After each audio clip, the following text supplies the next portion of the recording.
Si algo nos permite el Hype Festival es conectar con artistas de otras latitudes y en este caso me acompaña Carmen Mirabal. Ella es escritora, periodista y tuvo una historia bien interesante con la Fania en esa época dorada de la salsa. Ella es Carmen Mirabal. Carmen, bienvenida y gracias por aceptar esta entrevista con Tercer Muchísimas Canal. gracias. Bueno, vemos en las piernas de Carmen y acá en mis manos algunos de sus libros. Ella ha escrito cerca de 35 obras.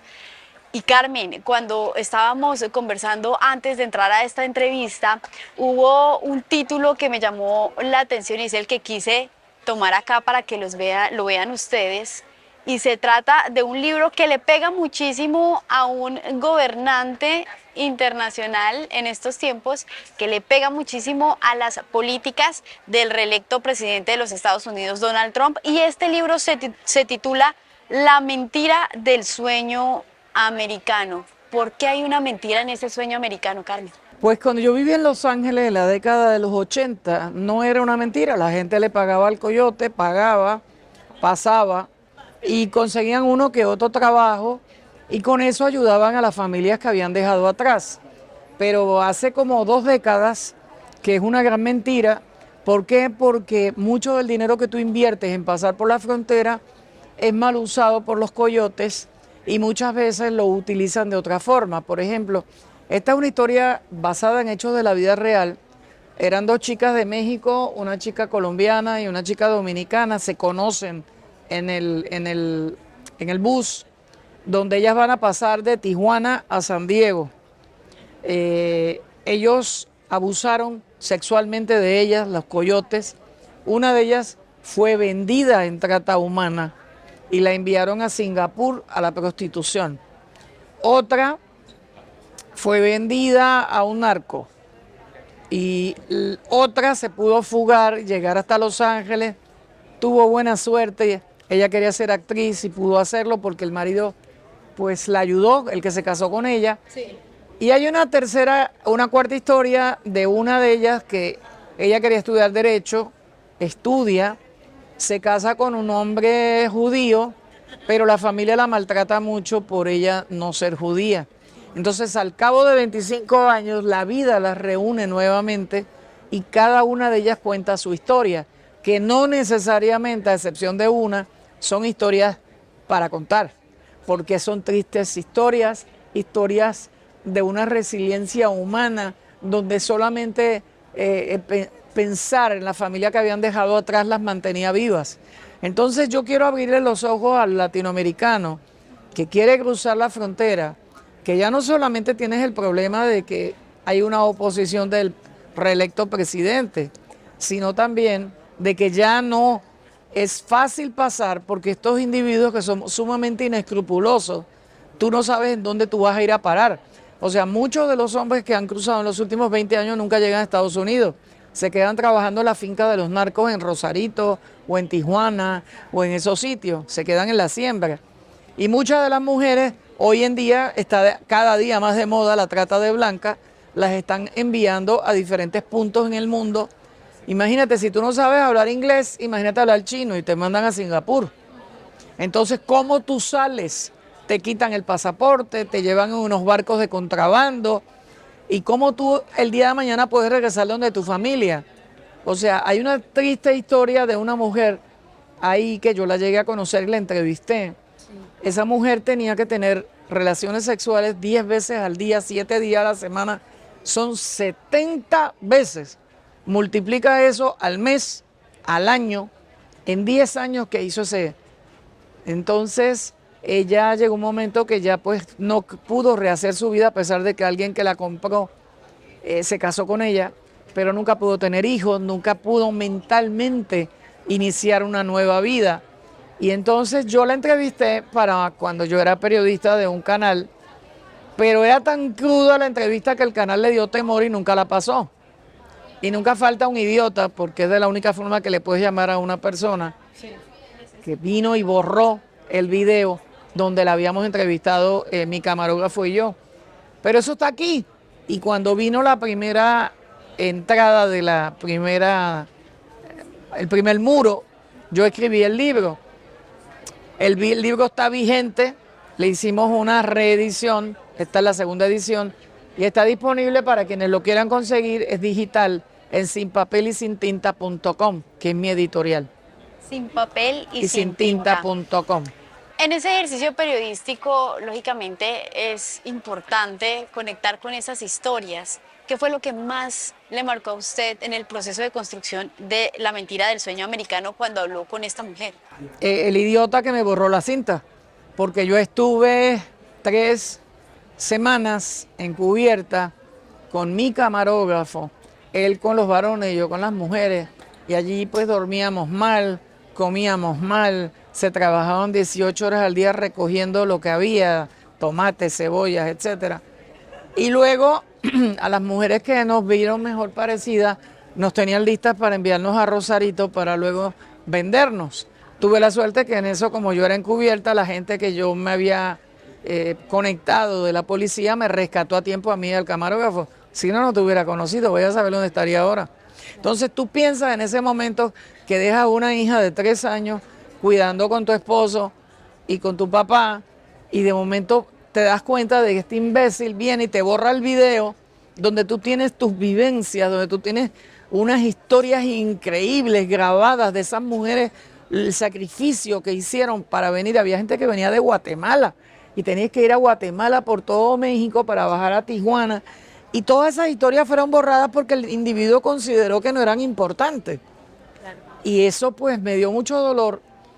Y esas historias quedaron en mi mente, y el día que pasó todo esto, el primer intento del presidente, cuando empezó a hablar de la muralla, yo dije, es el momento de publicar esas historias, porque no van a favor ni en contra del presidente, van a favor del latinoamericano que ya no se deje meter el cuento de que va a llegar al país de la gloria, de que va a llegar y ganarse $20 la hora. Yo escucho esas historias aquí viviendo en Colombia y yo le digo a la gente, yo soy americana, ¿y por qué tú crees que vivo aquí? Porque el dinero no me da para vivir en Estados Unidos desde que yo me retiré. No hay sitio en Estados Unidos que tú puedas vivir con lo que tenemos la gente que recibimos el seguro social y lo demás, por eso vivo acá. Y tú me estás diciendo que te vas a ganar $20, eso es mentira. Yo tengo un grado de doctor y cuando yo era catedrático me ganaba $30 la hora. ¿Cómo tú te vas a ganar $20 si ni siquiera has estudiado ni siquiera primaria? Sí. O sea, ¿tú piensas que siendo indocumentado y recogiendo tomates, o sea, teniendo siembra, te vas a ganar $20 a la hora? Que te diga eso te está mintiendo. Y veo que la gente vende su carrito, vende sus pertenencias para pagarle a un inescrupuloso coyote o pollero, como le llaman los mexicanos, para pagarle 8, 9, 10 mil dólares. Vaya a saber a cuánta gente le quedan a deber para buscar un sueño que ya no existe. Porque si no te persigue la migra y no te persiguen los policías, a lo mejor nunca llegas a tu lugar de destino. Y en el caso de las mujeres, ¿qué te dice que te van a pasar? A lo mejor eres violada en el camino, a lo mejor eres sodomizada en el camino, a lo mejor mueres en el camino. Entonces al final del camino tú piensas, ¿valió la pena?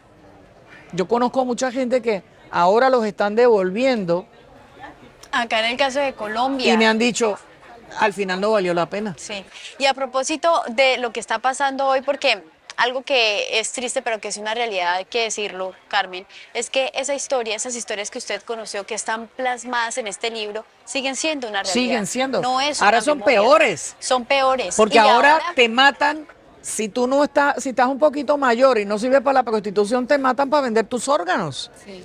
Los niños te los están robando y se los venden a familias con dinero que no pueden tener hijos. O sea, ¿hasta dónde va a llegar la humanidad con un sueño que ya no existe, que va más allá de las políticas del presidente, que va en una cuestión de conciencia? O sea, ¿de qué te sirve tú decirle a la familia, préstame, que cuando yo esté allá en el norte te pago, cuando a lo mejor ese sueño no se hace nunca realidad? En esa investigación que yo hice con mi compañero, vivían 20, 30 personas arriba de colchonetas pulgosas, que cuando te ibas a bañar después de 16, 18 horas de estar trabajando, lo que te daban era una porción de comida, que te bañaban con una manguera como la que bañan en las cárceles. Entonces tú dices, dejar a mi papá, a mi mamá, a mis hermanos, mi tierra, mi gente, Mira, prefiero una arepa mal cocida o una torta, en el caso de México, mal cocida, pero mi familia nunca me va a abandonar. Allá no tienes a nadie. Y en mi tierra también estoy seguro. Allá no tienes a nadie. O sea, aquí estás en tu tierra, allá siempre eres un extranjero que vas a vivir huyendo de que la migra no te ponga en un camión. Y entonces también hay una cosa que tenemos que entender, que los que ya están cómodos, los que ya se documentaron, a veces son tus propios enemigos. Sí, porque eso es algo que se conoce popularmente y dicen, llegar a Estados Unidos a veces resulta más tortuoso porque tus enemigos terminan Son tu siendo propia tus raza. mismos hermanos. Eso es correcto. Entonces yo lo que quiero con este libro, igual que con el mito del sueño americano, son historias que cuento. No es combatir la política del presidente, esa es su política y la gente lo eligió y que él haga con su política lo que quiera.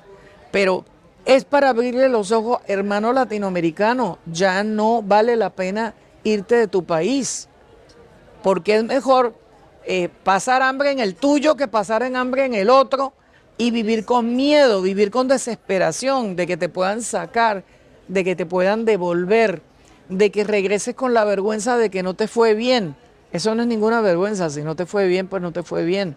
Carmen, yo quiero preguntarle por algo que pues me parece importante, dada su experiencia y la construcción de historias como esta, y tiene que ver con que, bueno, las políticas de Donald Trump ya están, a él lo eligieron por ese tipo de políticas, hay que reconocerlo.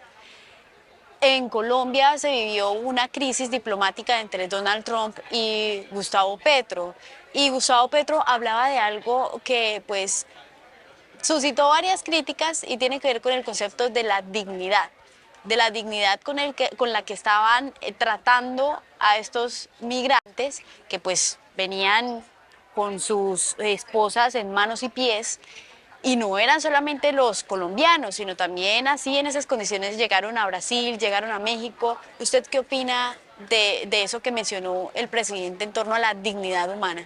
Ok, lo que no estoy de acuerdo, amiga, es en la forma en que envían a estas personas. Parecen los esclavos de la época de antes de la evolución. Los ponen desde aquí hasta las manos con unas cadenas, hasta aquí hasta la cintura, luego hasta los pies. Yo creo que una simple amarradita en las manos es más que suficiente, pero ni siquiera atrás, porque tú estar viajando con ellas atrás en un avión, en un barco, como sea, es difícil. Con que las pongas al frente es más que suficiente. Puedo entender las líneas de seguridad. ¿Por qué? Porque, bueno, cuando te los llevas tú no sabes quién es delincuente, quién es criminal, ni quién es una buena persona. Claro. Pero eso no quiere decir que los trates a todos como delincuentes y a todos como criminales. Yo leí esta mañana que hubo un acuerdo con el presidente Bukele para enviarle una serie de supuestos criminales que los iban a enviar para allá. Pero estos criminales le pudieron probar que eran criminales, les pudieron probar que estaban en narcotráfico, pues está bien. Si los quieres poner de esa forma, pues está perfecto.